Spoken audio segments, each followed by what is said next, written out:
sur la Babelio pour montrer Muriel Tam. J'ai découvert avec le feuilleton d'Ulysse. Ma maîtresse de CM2 me lisait chaque jour un chapitre. J'adore la mythologie grecque, j'aime beaucoup toutes les mythologies. J'ai découvert avec le feuilleton d'Ulysse et après j'ai découvert plein d'autres livres et je suis passionnée de mythologie. Je connaissais pas du tout l'histoire des Jeux Olympiques. J'avais un peu travaillé dessus, mais ça m'a vraiment appris beaucoup de choses. J'aime beaucoup le style graphique. Et comme j'aime beaucoup dessiner, j'espère que ça m'inspirera.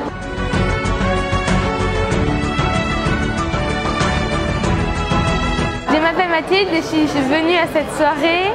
J'ai vraiment adoré et j'adore vraiment Muriel Tam. Je crois que c'est mon autrice préférée. C'est en découvrant le feuilleton d'Hermès que je me suis passionnée vraiment pour la mythologie grecque. Olivier Bellaz, c'est vraiment un super illustrateur. Et j'ai bien aimé sa petite séance de dessin en live. Olympie. Quand on visite le site antique d'Olympie, qui est dans le Péloponnèse, en Grèce, c'est comme si les milliers d'années qui se sont passées étaient effacées.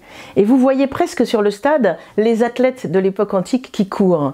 En tout cas, quand j'ai visité une dernière fois ce site, j'ai vraiment eu envie d'aller chercher là-bas ce qui était l'essence même de ces jeux de l'Antiquité, dans ce lieu qui était dédié à Zeus et à Héra, et d'aller voir ce que ça nous disait encore pour aujourd'hui. Et c'est pour ça que dans le feuilleton des Jeux olympiques que je viens d'écrire, j'ai choisi un personnage, un jeune garçon qui devient juge-arbitre, un Élanodis, qui est désigné par le sort, et qui va lui aussi découvrir tout ce que ça a d'incroyable, les règles de ces Olympiades, et ce que ça implique. Grèce.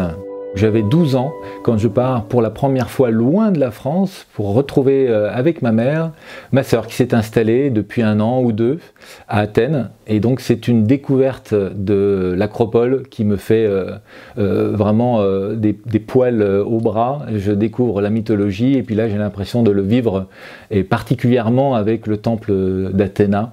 C'est la déesse avec qui j'ai un petit coup de foudre et je m'imagine même des choses le soir. Je me dis si je pouvais retrouver Athéna dans ce temple.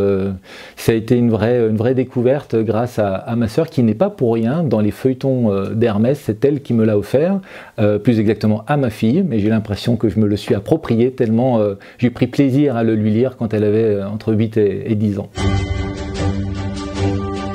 Fraternité. La compétition dans l'Antiquité, c'est avant tout aller au bout de son effort, tout en sachant se maîtriser. Et c'est aussi ne pas écraser l'autre, même si on veut devenir vainqueur. Ce sont des valeurs, celles des jeux antiques, qui me parlent, qui me touchent. Et ce qui est important avec ce mot de fraternité, c'est justement jusqu'où on va pour gagner. Est-ce que quand un adversaire chute de son char, vous arrêtez le vôtre et vous allez perdre la course pour le ramasser, ou vous le laissez se faire écraser par les sabots? Ça, c'est la question centrale. Et ce sont ces questions-là que j'ai essayé de traiter dans ce feuilleton, parce qu'encore une fois, jusqu'où on est capable d'aller, j'espère simplement que la fraternité est celle qui triomphe. Il y a quelques valeurs qui me préoccupent aujourd'hui, et j'aimerais bien que les jeux d'aujourd'hui se souviennent des valeurs portées par les jeux de l'Antiquité. Feuilleton. C'est un format qui me touche particulièrement parce que j'ai débuté ma carrière d'illustrateur avec le feuilleton du Poulpe dans le Libération d'un été en 1997. Et j'aimais beaucoup ce rendez-vous, en fait, cette formule où on doit trouver à chaque fois une image différente qui accompagne un texte. Et j'ai plongé évidemment avec le même délice dans les feuilletons d'Hermès que je lisais pour ma fille.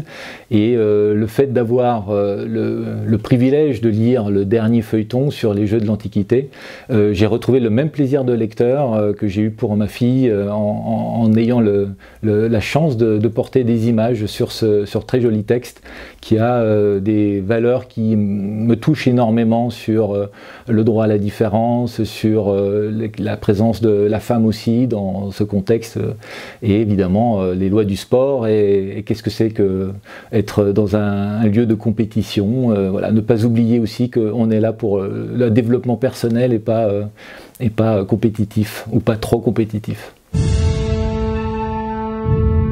trêve.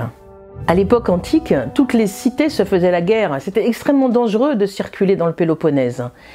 Alors les Grecs de l'époque ont décidé d'une trêve olympique. Ça veut tout simplement dire que pendant les Jeux, pendant le déroulement des Jeux, on dépose les armes.